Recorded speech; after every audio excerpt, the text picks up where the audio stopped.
Hello दोस्तों, कैसा सभी लोग। आप सभी का आपका अपना चैनल IND मैथ रिजल्ट्स में आपका स्वागत है और मेरा नाम नीतीश चौधरी है। हम लोग लाभ और हानि पढ़ रहे थे और लाभ और हानि का चैप्टर 1 का सवाल कर चुके हैं, कॉन्सेप्ट किए हुए हैं, फिर सवाल किए हुए हैं। चलिए आज हम लोग चैप्टर 2 का सवाल देखते हैं, फिर कॉन्सेप्ट देखेंगे। सवाल कहता है 12 वस्तुओं का विक्रय मूल्य 15 वस्तुओं की लागत मूल्य के बराबर है।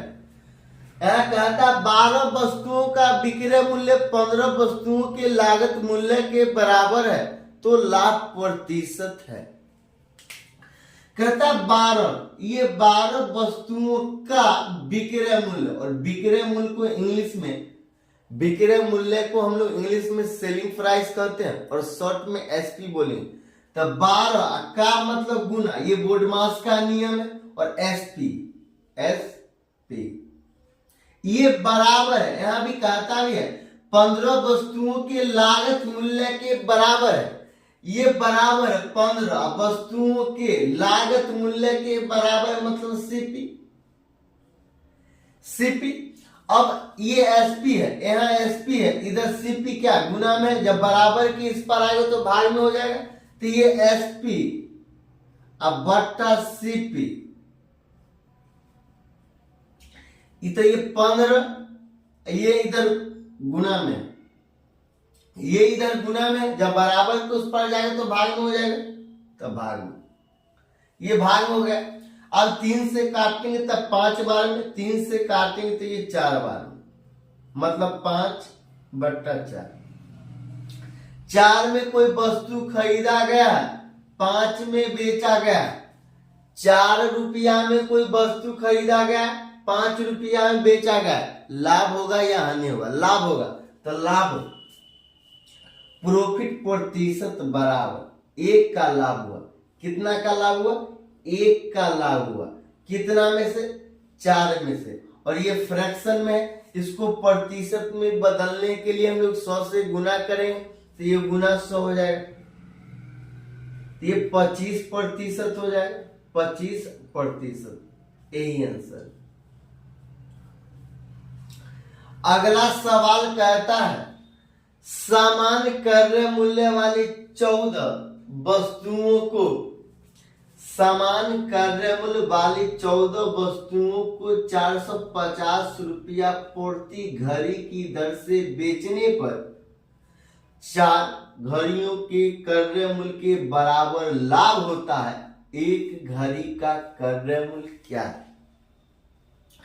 कहता समान क्रय मूल्य वाली 14 घड़ियों को 450 रुपया प्रति घड़ी की दर से बेचने पर 4 घड़ियों के क्रय मूल्य के बराबर लाभ होता है। जो घड़ी का ये विक्रय मूल्य है, यहाँ कहता है 14 घड़ियों को 450 रुपया प्रति घड़ी की दर से बेचने पर ये विक्रय मूल्य है। तो यहाँ लाभ किसके बराबर होता है? 14 घर, यहाँ लाभ क्या है? बेचने पर 4 घड़ियों के क्रय मूल्य, लाभ क्या है? क्रय मूल्य के 4 घड़ियों के क्रय मूल्य के बराबर लाभ होता है। यहाँ कहता है 4 घड़ियों के क्रय मूल्य के बराबर लाभ होता है। एक घड़ी का क्रय मूल्य क्या? यह सीजीएल मेंस में पूछा गया प्रश्न है। चलिए हम लोग देखते हैं। कहता समान क्रय मूल्य वाली 14 घड़ियों को 450 रुपया प्रति घड़ी की दर से बेचने पर 4 घड़ियों के क्रय मूल्य के बराबर लाभ होता है। एक घड़ी का क्रय मूल्य क्या है? तो हम लोग मानेंगे, माना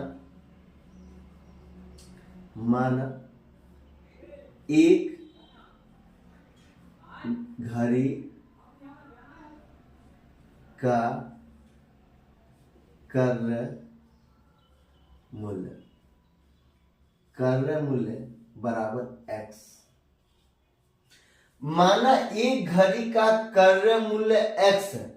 यहाँ कहता है समान क्रय मूल्य वाली 14 घड़ियों को 450 रुपया प्रति घड़ी। अब बताइए, माना एक घड़ी का क्रय मूल्य x है और 14 घड़ी है, तो 14 घड़ी का क्रय मूल्य कितना होगा? 14 घड़ी का क्रय मूल्य बराबर 14x। ये 14x है, ये 14x है। फिर आगे सवाल में कहा था समान क्रय मूल्य वाले 14 घड़ियों को 450 रुपया प्रति घड़ी की दर से बेचने पर एक, यहाँ कहता है एक घड़ी का क्रय मूल्य कितना है, 450 रुपये प्रति घड़ी की दर से बेचने पर, मतलब एक घड़ी का बिक्री, एक घड़ी को हम लोग 450 रुपया में बेचेंगे, तो 14 घड़ी को कितना बेचेंगे, एक घड़ी यहाँ 450 में बेचेंगे, ये 14 घड़ी कितना बेचेंगे, 450 गुना 14, 0 14 25 70 के साथ हासिल कितना 7 और 14 को 4 बार पढ़ेंगे तो 56 और 7 ये 6300 ये 6300 में हमको ये बेच दिए, ये 6300 में बेच दिए। हमको लाभ कितना का होता है, लाभ होता है 4 घड़ी के क्रय मूल्य के बराबर लाभ होता है। बताइए यह लाभ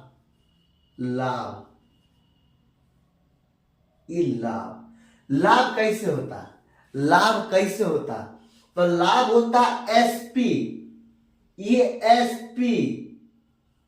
एसपी और माइनस सीपी। लाभ का फॉर्मूला क्या होता है, एसपी माइनस सीपी, मतलब ये कंडीशन में एसपी बड़ा होना चाहिए, सीपी छोटा होना चाहिए, एसपी बड़ा होना चाहिए, सीपी छोटा होना चाहिए। तो इसका कहने का मतलब यहाँ सवाल में कहा था 4 घड़ियों के क्रय मूल्य के बराबर लाभ होता है, मतलब एक घड़ी का क्रय मूल्य कितना, x रुपया, 4 घड़ी का क्रय मूल्य कितना होगा, 4x, ये 4x ये लाभ है, ये 4x क्या लाभ है। और एसपी कितना 6300, ये एसपी कितना 6300, एसपी कितना 6300, सीपी कितना, सीपी है 14x, ये 14x। अब यहां से x का मान निकालें तो क्या निकलेगा, एक घड़ी का क्रय मूल्य नहीं निकल जाएगा, माना एक घड़ी का क्रय मूल्य x है, तो यहाँ कहता है घड़ी का क्रय मूल्य क्या है, तो x का मान यहां से निकालेंगे और यहां से क्रय मूल्य निकल जाएगा। तब यहाँ क्या करता है, ये बराबर के इस पर क्या है माइनस में, बराबर के जब इस पर आएगा तो क्या है प्लस में हो जाएगा, तो ये 14x है, ये कितना है 4x है, 14x 4x कितना है 18x हो जाएगा, तो ये 18x बराबर 6300, ये 6300। अब 3 से काटेंगे तो ये 6 बार में, 3 दूना 1 और डबल 0, 2100 बार में, 2100 बार में कट जाएगा। अब 6 से काटेंगे तो 3 बार में 18, 6 से काटेंगे तो 3 बार में 18 और कितना 3 0, तो 6 को 5 बार पढ़ेंगे तो 30 कैंसिल, ये 0, मतलब x का मान यहाँ क्या निकला, ये x का मान क्या निकला, इसीलिए x बराबर ये 350 है, x का मान यहाँ, अब ये कट गया, तो x का मान कितना 350, यही आंसर है। अगर अच्छा लगता है तो लाइक और सब्सक्राइब कर लीजिएगा।